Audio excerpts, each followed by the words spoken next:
You are already doing everything right. You are already pushing through every single day even when your body is screaming at you to stop. You are already showing up even when you feel completely hollow inside. And that right there is exactly the problem. Because burnout does not hit people who are lazy. Burnout hunts down the most driven, the most committed, the most caring people on the planet. And if you are watching this right now, there is a very real chance that burnout has already found you. So before we go any further, I want you to do something. Just take one breath. Not a deep dramatic breath, just a normal one, but actually feel it. Because what I am about to show you in the next 10 minutes might be the most important reset your mind and body have experienced in a very long time. Let me paint you a picture of what burnout actually looks like from the inside, because most people describe it wrong. It is not just being tired. Tired goes away after a good night of sleep. Burnout does not go away. You wake up after 8 hours and you feel like you barely closed your eyes. You sit at your desk and you stare at the screen and your brain just will not start. It is like trying to start a car with no engine. The key turns, nothing happens, and then the guilt kicks in. Because you have things to do, you have people counting on you, you have goals you set for yourself, so you force it, you push harder, you drink more coffee, you tell yourself you just need to get through this week. But then next week arrives and it is exactly the same, except now you feel even more drained. You start snapping at people you love over tiny things. You stop enjoying things that used to light you up. Hobbies feel pointless. Conversations feel exhausting. You are physically present but mentally somewhere far away. Like you are watching your own life through foggy glass. And the worst part? You start to believe that this is just who you are now. That maybe you just cannot handle it. That everyone else seems to be managing fine and you are the one falling apart. That thought is a lie, and I need you to hear that clearly. Researchers studying chronic stress and occupational exhaustion have documented that high-performing individuals, particularly those who set enormous internal standards for themselves, are statistically the most vulnerable to complete nervous system depletion. This is not weakness. This is what happens to the strongest people when they never give themselves permission to recover. Studies measuring cortisol levels in people experiencing prolonged burnout have shown that the body gets stuck in a state of biological emergency mode. Your brain is physically less capable of problem-solving, creativity, and emotional regulation. You are not imagining it. Your chemistry changes. Your neural pathways rewire around stress. The system that is supposed to protect you starts working against you. And here is what nobody tells you. The recovery is not about a 2-week vacation. The recovery is about building micro-resets into your daily rhythm. Small, intentional interruptions to the stress cycle that signal to your nervous system that the emergency is over, that you are safe, that it can stop fighting. That is exactly what this 10-minute routine is designed to do.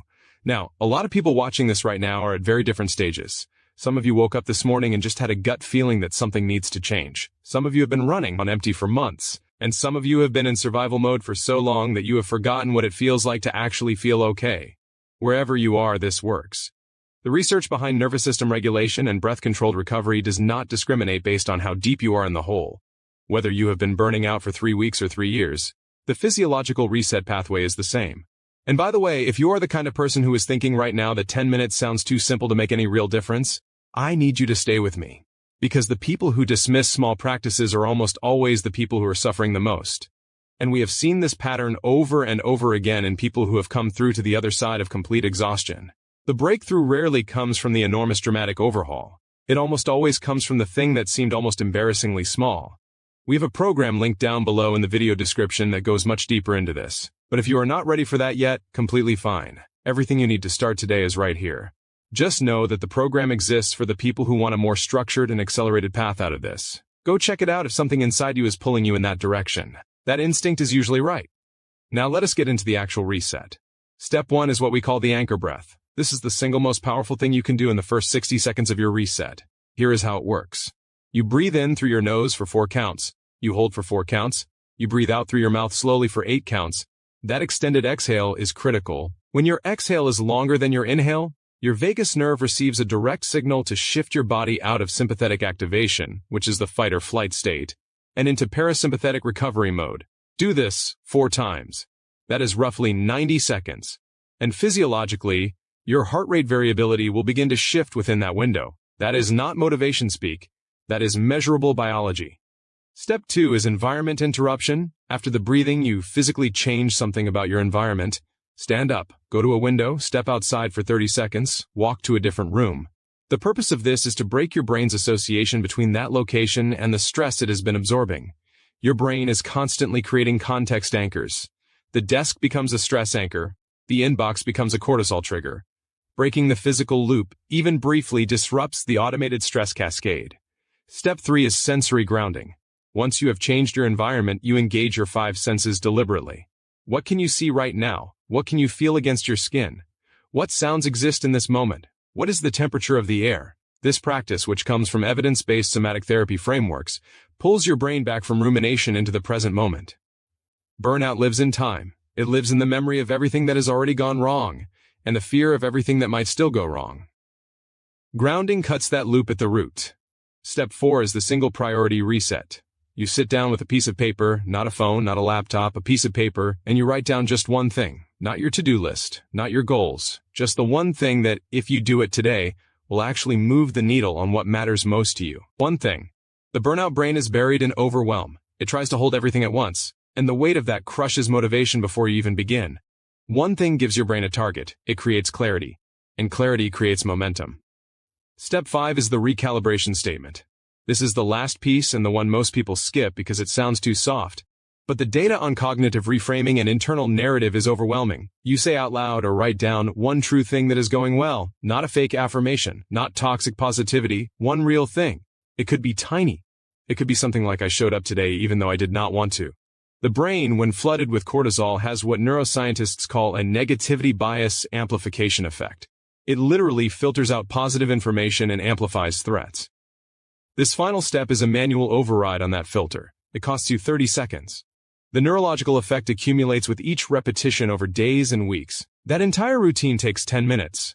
Most people who do it consistently for 2 weeks report a noticeable shift in their baseline energy levels, their ability to focus, and their emotional reactivity. Not because they fixed all of their external problems, but because their nervous system finally got the message that it was allowed to recover. And here is where I want to be honest with you about something. The 10-minute reset is powerful. It genuinely works. But for most people who are deep in burnout, the root of the issue is not just the absence of a recovery routine. It is the entire system around how they are operating.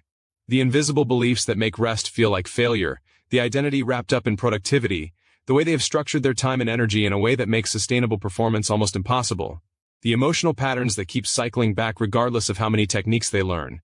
That is a deeper layer of work. And it is also where the most profound transformations happen. The people who go from completely depleted to genuinely thriving, not just coping but actually thriving, are the ones who address that deeper system. And watching the shift in someone who has been exhausted for years finally experience what it feels like to have energy again, to feel excited again, to actually be present in their own life again, there is nothing that compares to that. That is available to you. The program linked in the description below exists for people who are ready to move beyond the surface level and do the real work. Not the hard work in the grinding, punishing sense, but the real work. The kind that actually changes how you experience every day going forward. If some part of you feels like you've been waiting too long to address this, trust that feeling. It is pointing at something important. Most people will watch this, feel a moment of recognition, and then get pulled back into the exact same cycle by tomorrow morning. Not because they do not want to change, but because recognizing the problem and actually solving it require very different things. The program is for the ones who are done just recognizing it. Start the 10-minute reset today, right now if you can. Your nervous system has been waiting for permission to recover. Give it that today. And if you feel a pull toward going deeper, you know where to find what comes next.